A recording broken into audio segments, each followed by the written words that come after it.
أعوذ بالله من الشيطان الرجيم بسم الله الرحمن الرحيم أم يقولون إن إبراهيم وإسماعيل وإسحاق ويعقوب والأسباط كانوا هودا أو نصارى قل أأنتم أعلم أم الله ومن أظلم ممن كتم شهادة عنده من الله وما الله بغافل عما تعملون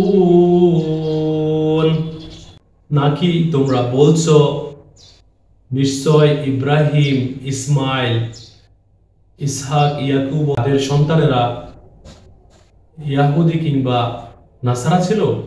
বলো, তোমরা অধিক জ্ঞাত নাকি আল্লাহ?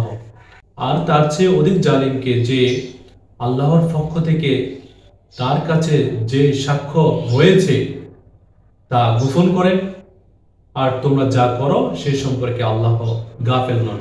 সূরা আল বাকারা আয়াত 140। আল্লাহ তাআলা সূরা আল বাকারার 140 নম্বর আয়াতে উল্লেখ করেছেন, তোমরা যে বলছো ইব্রাহিম ইসমাইল ইসহাক ইয়াকুব এবং তার সন্তানেরা খ্রিস্টান ছিল বা নাসারা ছিল, আল্লাহ তাআলা এর পরে বলছেন তোমরা কি অধিক জ্ঞাত নাকি আল্লাহ? আল্লাহ তাআলা পূর্বের কয়েকটি আয়াতে সেগুলা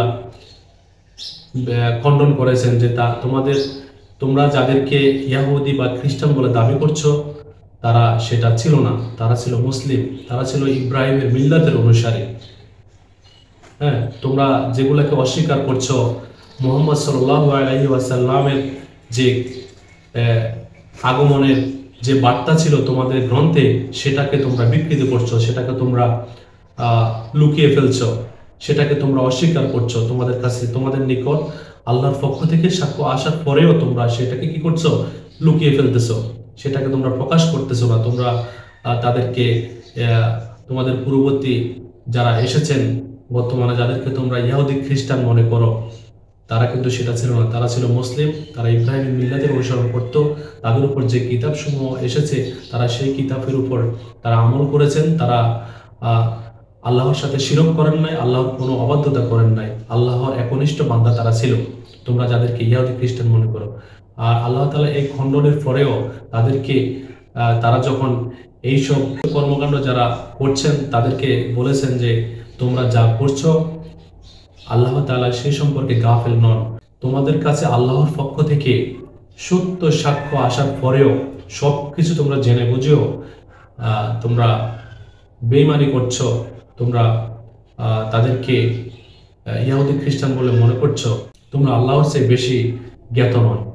আর আল্লাহ তাআলা আমাদেরকে এই আয়াত থেকে বুঝে শুনে জেনে যেন আমরা আমাদের জীবনে প্রয়োগ করতে পারি। যেমন কোনো নবী রাসূলকে আমরা ভুল বুঝে বা না জেনে ইহুদি খ্রিস্টান বলবো না, আমরা প্রকৃত শিক্ষা গ্রহণ করে আমরা যেন আমাদের জীবনে প্রয়োগ করতে পারি।